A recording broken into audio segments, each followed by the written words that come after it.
Maisha Asubuhi, tuchambue magazeti.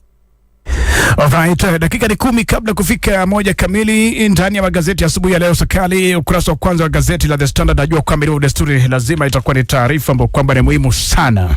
Taarifa kuu katika ukurasa wa kwanza pale ni apologize Mr President. Bila shaka pale inahusiana basi na fidia ambayo inatolewa kwa waathiriwa maandamano tangu mwaka 2017 hadi kuja all the way hadi maandamano ya Juni 2025 kuadhimisha maandamano ya Juni 2024 ya Gen Z pale, na tunafahamu kwamba sasa hivi tayari serikali ya Rais William Ruto imeanza mchakato mzima wa kuweza kutoa bila shaka fidia. Kuna wale wapata milioni 1, wengine nusu milioni, kutegemea basi na uharibifu au majeraha ama vifo ambavyo viliweza kutokea. Lakini watetezi wa haki za kibinadamu wasema kwamba jamani, haitoshi.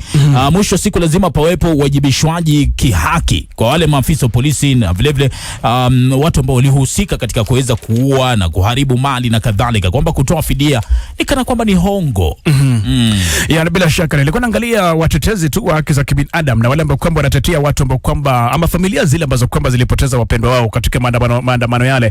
Wanasema kwamba Mheshimiwa Rais, kwa maana kwamba umekiri kwamba yaliyotokea hayakufaa kutokea, kwamba kuna Mkenya ambaye alifaa kuuawa kwa sababu anapigania haki yake ya kikatiba. Kwa hivyo tunakuomba pia uweze kujitokeza wangu angalau uombe familia hizi msamaha. Kwa hivyo nasema kwamba angalau ukijitokeza na kuomba msamaha kama kiongozi wa taifa, labda inaweza ikatuliza majonzi na machungu ambayo kwamba familia hizi zinapitia. Ukurasa wa pili pale, XCJ Maraga blasts Ruto government declares 2027 presidential bid. Sasa ametangaza rasmi kiongozi wa chama cha United Green Movement David Maraga ambaye alikuwa ni jaji mkuu, asema kwamba anawania urais katika uchaguzi mkuu ujao, huku akikosoa serikali ya Rais William Ruto ambayo anasema kwamba inafaa kutoka mamlakani hata ikiwezekana leo. Bila shaka Maraga jana amesema kwamba Rais Ruto ametumia miaka 3 kuharibu nchi, na amesema kwamba nipeni miaka 3 nitakuwa nasafisha kila kitu.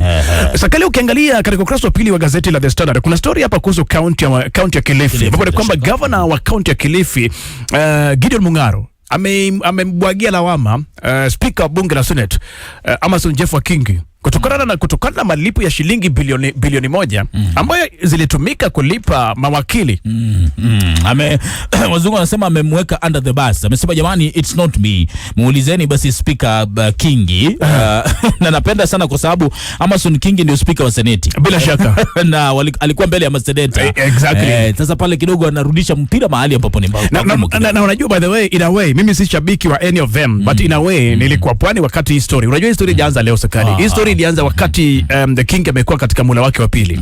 Na mpaka leo kuna swali linaulizwa kwamba how can a county government use 1 billion to pay lawyers? Kwani ilikuwa na kesi zipi hizo yenye lawyer analipa 1 billion? Na hukumu inanikumbusha mjadala ambao tulikuwa nao hapa wiki hii, tukisema kwamba hatuelewi kwa nini hizi reports huanza kuangaliwa na bunge miaka 6, 7, 8 baadaye. Wakumbuka tukiambiwa kwamba sasa hivi ripoti ambazo zinachunguza zini na 2021 2020 kule, kidogo inaniacha na maswali mengi, kwa sababu mwisho siku inamaanisha kwamba yule ambaye tungemwajibisha labda ashatoka ofisini. Ashatoka ofisini bila shaka. Kwa sababu sasa angalia 1 billion ambazo zingesaidia kaunti ya Kilifi kununua madawa, kujenga barabara. Sasa zilitumika wakati Kingi akiwa governor.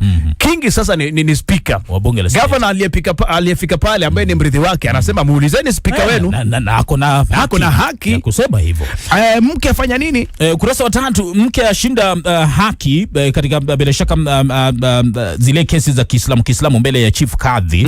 Sasa mahakama imeweza kuruhusu mwanamke atafutiwe makazi mbadala, atafutiwe nyumba ya kukodi, kwa sababu katika kesi hii anasema kwamba hawezi akaishi na mama mkwewe. Anasema mama mkwewe naye ni maji na mafuta. Na sasa chief kadhi anasema kwamba ni haki kwa mwanamke ambaye umemuoa kusema kwamba kwa sababu hii nyumba haikaliki, tutenganishe, mimi nitafutie mahali hivi. Unajua nani alikuwa ameenda mahakamani? Mke alienda kashtaki mume wake na kashtaki mother in law, mavia wake. Na juzi tumezungumza, ni jana tulikuwa tunauliza kwamba mgogoro kati ya mama mkwe chimbo lake ni gani? Ndio hii wamefika mahakamani, mpaka mahakama imesema hawa wawili hawawezi wakakaa kwa nyumba moja, tafadhali watenganishe, kila moja awe na nyumba yake. Swala la mili kidogo linanishtua. Ukurasa wa 3 bado kuna taarifa pale kuhusiana na postmortem, kuhusiana na mili ambayo ilipatikana maeneo ya Mwingi. Sasa upasuaji mili unaonyesha kwamba mili ile 7 kabla ya kifo wale wahusika waliweza kuteswa, kunyongwa kule na wengine kudungwa visu. Kidogo ni taarifa ambayo inatisha pale. Bila shaka haraka tukimalizia ni kwamba ukurasa wa 7 ni kwamba wabunge watofautiana kuhusu mswada wa fedha 2026-2027, mswada ambao ulifikishwa jana na mwenyekiti wa kamati ya bunge kuhusu fedha, huu mbunge wa Molo Kimani Kuria. Bila shaka na wabunge walikuwa tofautiana kutokana na baadhi ya vipengele ambavyo kwamba vinalenga kuongeza ushuru. Mojawapo wa ushuru ambao unaibua mjadala ni kuhusiana na ushuru kuhusiana na residential. Ni mjadala mkubwa sana.